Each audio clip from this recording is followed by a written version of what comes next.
इस वीडियो में हम क्लास 8 न्यू लॉन्गमैन विस्तास का चैप्टर 15 इंडिया आफ्टर इंडिपेंडेंस पढ़ने वाले हैं। तो पहले यू विल लर्न पढ़ लेते हैं, यानी कि हम इस चैप्टर में क्या पढ़ेंगे।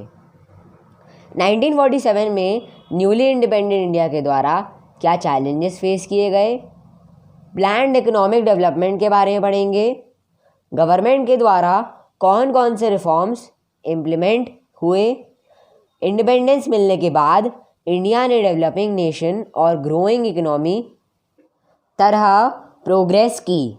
इस चैप्टर में इंडिया की कुछ सक्सेस और फेलियर देखेंगे जो कि इंडिया एक डेमोक्रेटिक नेशन की तरह फेस कर रहा है।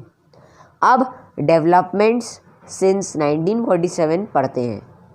1946 में जो कॉन्स्टिट्यूएंट असेंबली बनी थी उसने इंडिया के कॉन्स्टिट्यूशन को फ्रेम किया।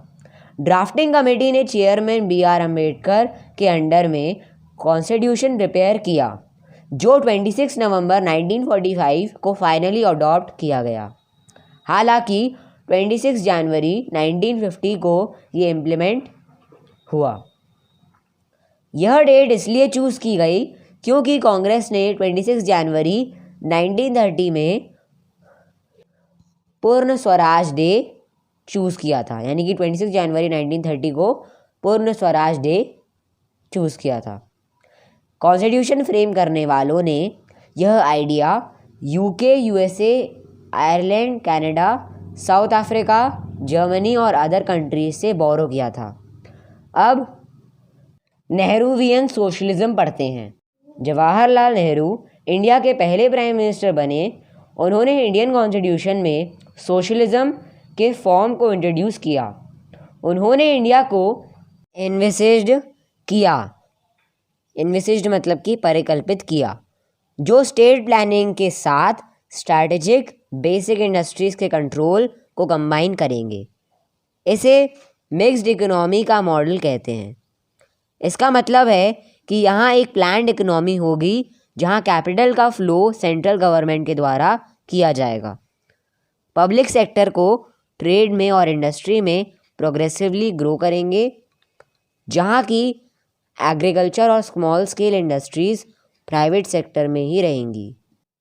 स्मॉल और मीडियम इंडस्ट्रीज़ कोऑपरेटिव के थ्रू ऑर्गेनाइज होती थी।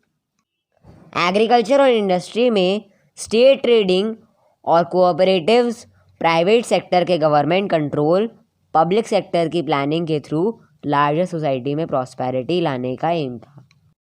अब प्लानिंग एंड इंडस्ट्रियलाइजेशन पढ़ते हैं।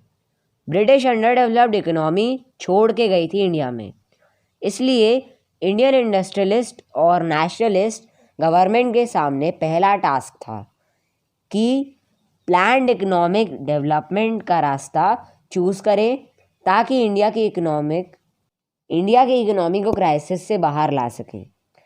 फ्री इंडिया की पार्लियामेंट के द्वारा पहला इंडस्ट्रियल पॉलिसी रेजोल्यूशन पास हुआ। IPR के प्रोविज़न थे इंडस्ट्रीज़ जैसे कि एटॉमिक एनर्जी और आर्मामेंट पब्लिक सेक्टर के लिए एक्सक्लूसिव रिजर्व थी। कुछ इंडस्ट्रीज़ जैसे कि स्टील, कोल, एविएशन में इन्वेस्टमेंट स्टार्ट हो गए पब्लिक सेक्टर के द्वारा। प्राइवेट एंटरप्राइज के लिए दूसरी इंडस्ट्रीज़ ओपन थी। मिक्स्ड इकोनॉमी का फ्रेमवर्क का ले डाउन हुआ जिसमें स्टेट और प्राइवेट एंटरप्राइज थी और प्रॉस्पर हुई। 1950 में इंडिया की गवर्नमेंट ने प्लानिंग कमीशन सेटअप किया जो आज नीति आयोग के नाम से है। जवाहरलाल नेहरू के द्वारा हेडेड किया गया ताकि ह्यूमन रिसोर्सेज कैपिटल कंट्री का मटेरियल एक्सेस कर सके और उसका ज़्यादा इफ़ेक्टिव और बैलेंस्ड यूटिलाइजेशन कर सके। प्लानिंग कमीशन ने 5 इयर्स का mid term planning commission fix किया। अब 5 ईयर प्लान्स पढ़ते हैं। पहला 5 ईयर प्लान दिसंबर 1952 में फाइनलाइज हुआ था। इसमें इकोनॉमी में सेविंग्स के लेवल बढ़ाने पर जोर दिया गया ताकि ग्रोथ रेट बढ़ सके। इंफ्रास्ट्रक्चरल और एग्रीकल्चरल की ग्रोथ पर्टिकुलरली इरिगेशन को इस प्लान में जोर दिया गया।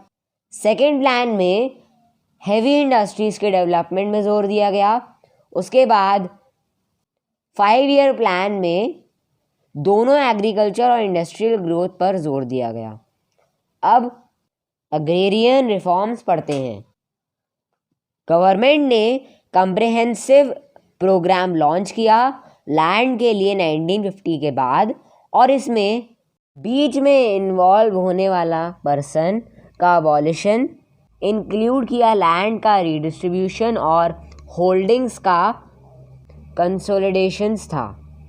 फोर्थ 5 ईयर प्लान 1969 में लॉन्च हुआ, जिसे ज़्यादातर ग्रीन रेवोल्यूशन के नाम से जाना जाता है।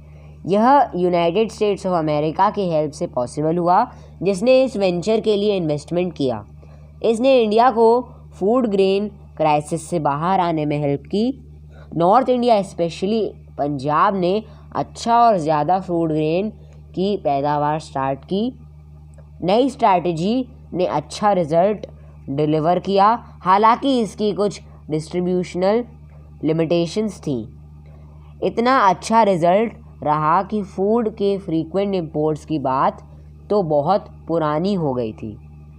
मिड 1970s के बाद और गवर्नमेंट फाइनली क्लेम कर सकती थी कि इसमें इंडिया अब सेल्फ सफिशिएंट हो गया। अब लिबरलाइजेशन पढ़ते हैं। 1991 का इकोनॉमिक रिफॉर्म एक इम्पॉर्टेंट लैंडमार्क था इंडिया के डेवलपमेंट में। 1985 में इंडिया एक सीवियर इकोनॉमिक क्राइसिस के ब्रिंक पर था। इंडियन गवर्नमेंट के पास कुछ फॉरेन एक्सचेंज रिजर्व्स बचे थे, जो कि सिर्फ 3 वीक्स के इंपोर्ट के फाइनेंस के लिए थे।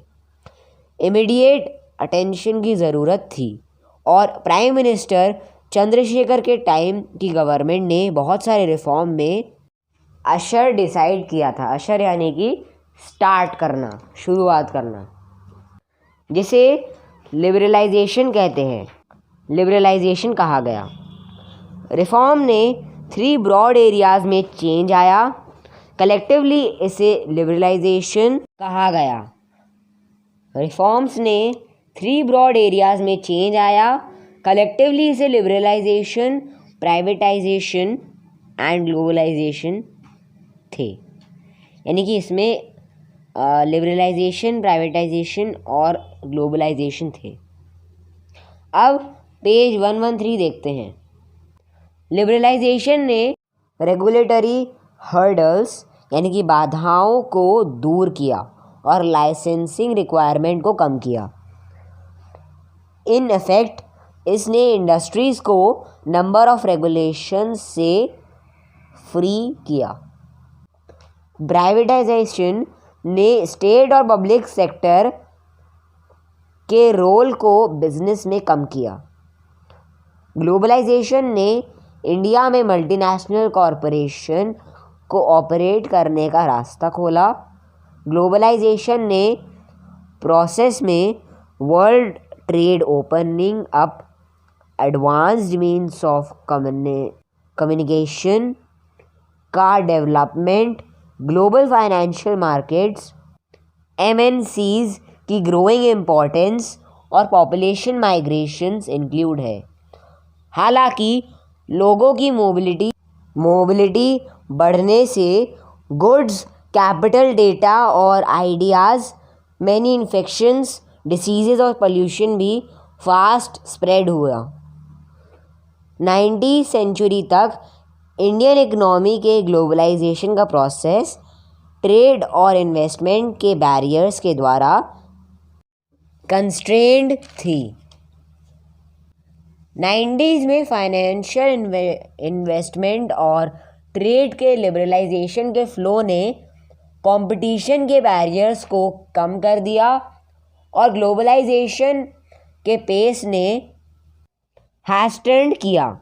अब रीजनल डिस्पैरिटी पढ़ते हैं।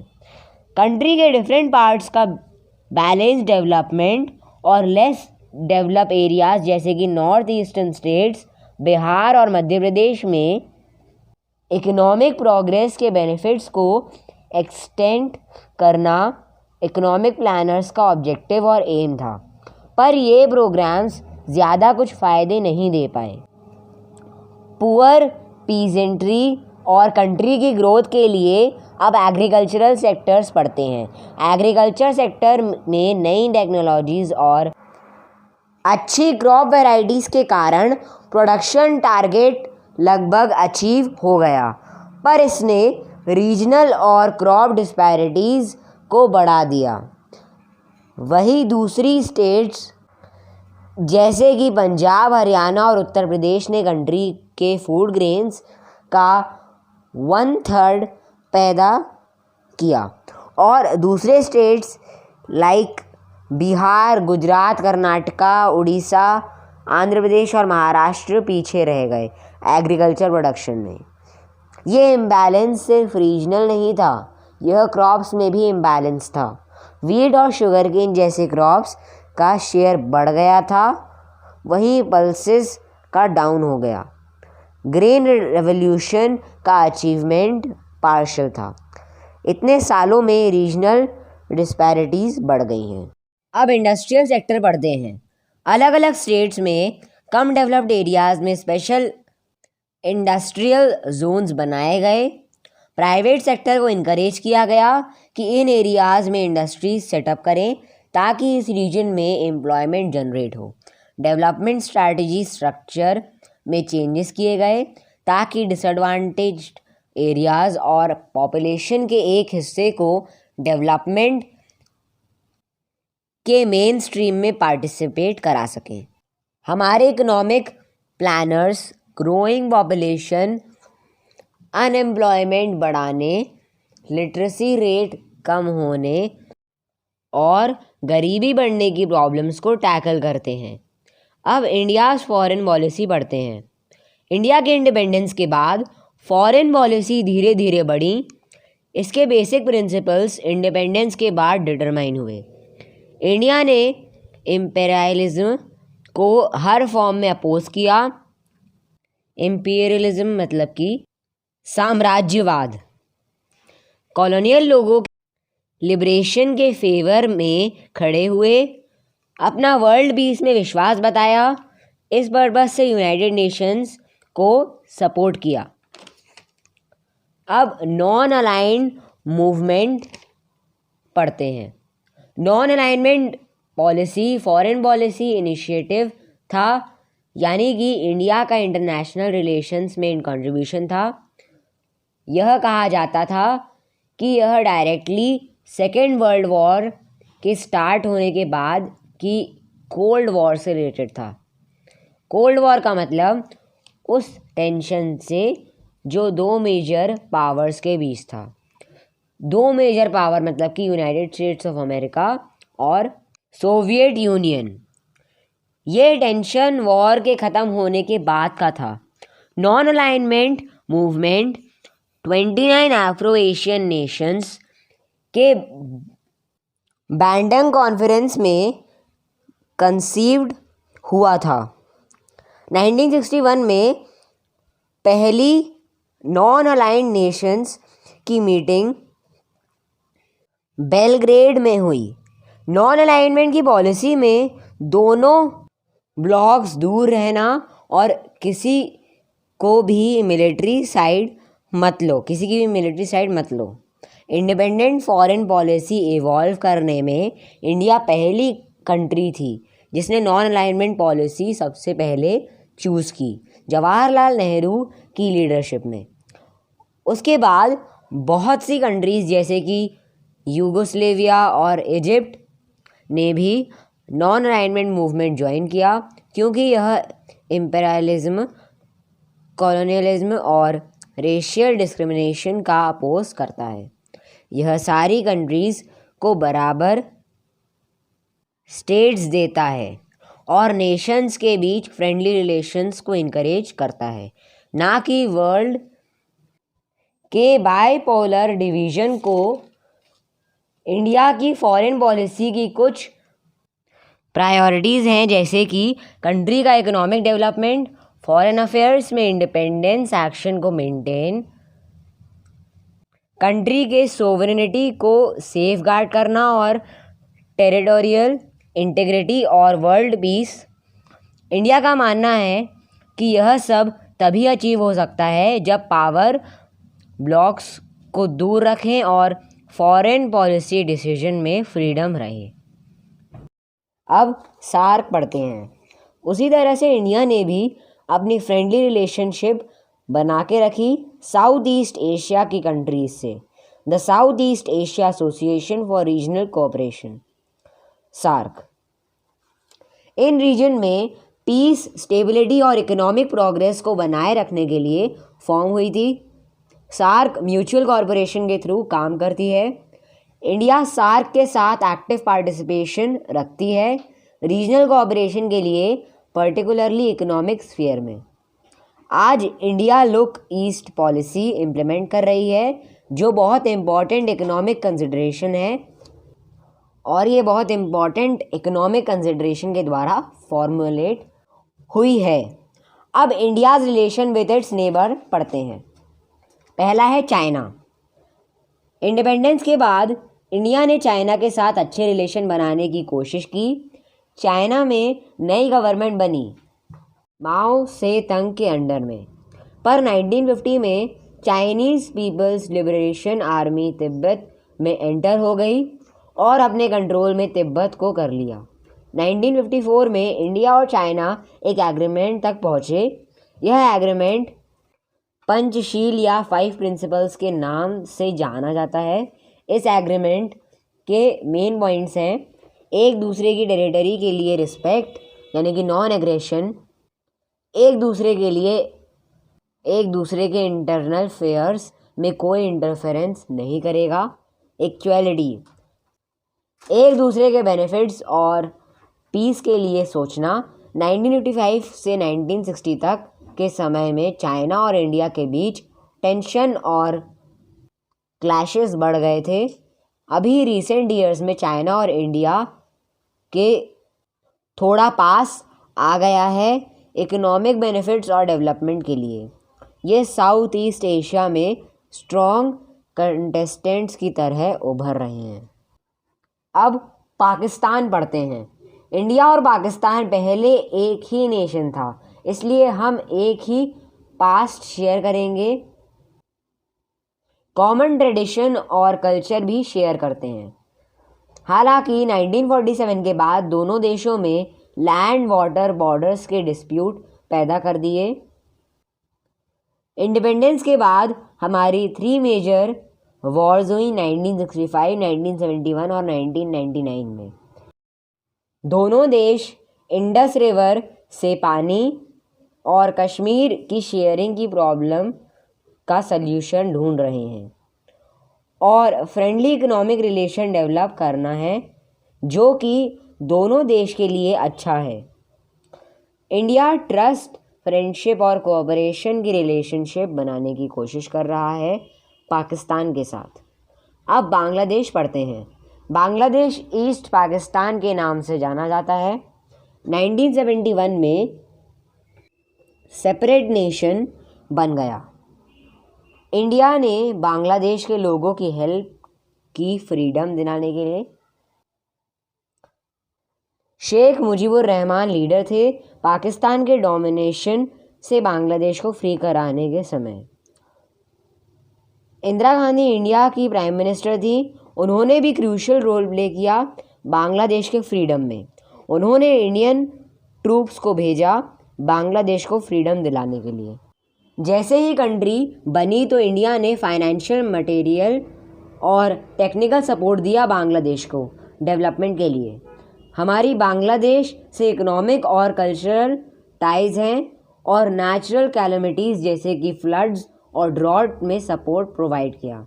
जनवरी 1990 में दोनों कंट्रीज़ ने एक एग्रीमेंट साइन किया जिसमें रिवर वाटर की शेयरिंग, इंडस्ट्री, ट्रेड के बहुत सारे एस्पेक्ट्स हैं। पहले अगर कोई डिस्प्यूट आया भी है तो उसे फ्रेंडली मैनर में रिजॉल्व कर दिया है, जैसे कि गंगा वाटर का डिस्प्यूट। अब श्रीलंका पढ़ते हैं। श्रीलंका में इंडिया की तरह ब्रिटिश रूल करती थी जब तक उसे इंडिपेंडेंस नहीं मिली। 4 फरवरी 1948 को इंडिपेंडेंस मिला। ब्रिटिश रूल के टाइम बहुत से इंडियन श्रीलंका में सेटल हो गए और टी और रबर प्लांटेशंस में काम करते थे, इसलिए हमारे ओल्ड कल्चर्स के साथ ट्रेडिंग रिलेशन भी श्रीलंका के साथ है। इंडिपेंडेंस के बाद से ही बायलैटरल रिलेशन चल रही है क्योंकि म्यूचुअल कोऑपरेशन है दोनों कंट्रीज़ के बीच।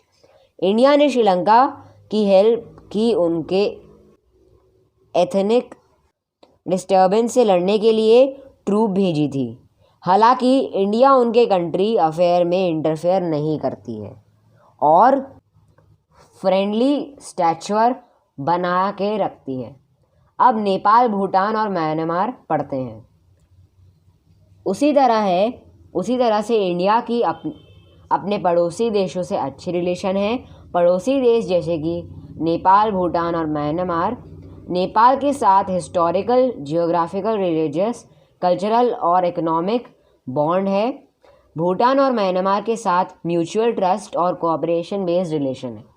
इंडिया की उसके नेबर के साथ अच्छे रिलेशनशिप होने से साउथ ईस्ट एशिया में पीस मेंटेन रहता है और ट्रेड भी होता है इन नेशंस के बीच।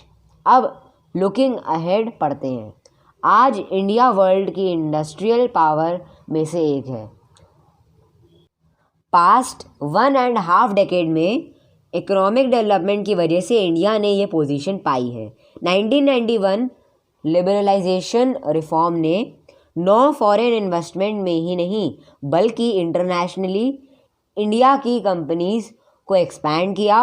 उन्होंने आईटी की ग्रोथ और software sectors, modernisation of telecommunication और प्राइवेटाइजेशंस के पेस को भी इनकरेज किया।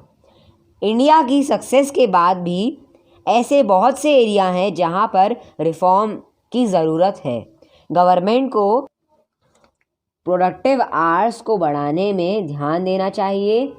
अनस्किल्ड और लेबर इंटेंसिव प्रोडक्शन को गवर्नमेंट से ज़्यादा अटेंशन नहीं मिलेगा। एग्रीकल्चर और स्मॉल स्केल इंडस्ट्री रिफॉर्म बनाने की ज़रूरत है। इंडिया को ध्यान रखना चाहिए कि रिफॉर्म केवल इकोनॉमिक चैलेंजेस नहीं बल्कि सोशल और एनवायरनमेंटल डायमेंशंस पर भी ध्यान देना चाहिए। Civil society, businesses, local governments, non government organisation के पार्टिसिपेशन पर भी इंडिया को ध्यान देना चाहिए। रीजनल लेवल पर इंडिया का फॉस्टरिंग कॉपरेशन और स्ट्रेंथनिंग रीजनल गुड गवर्नेंस और पॉलिटिकल विल के द्वारा इंडिया डोमेस्टिक और रीजनल लेवल पर इस्टेब्लिश हो सकती है। इंडिया ग्लोबल लीडर की तरह इस्टेब्लिश हो सकती है।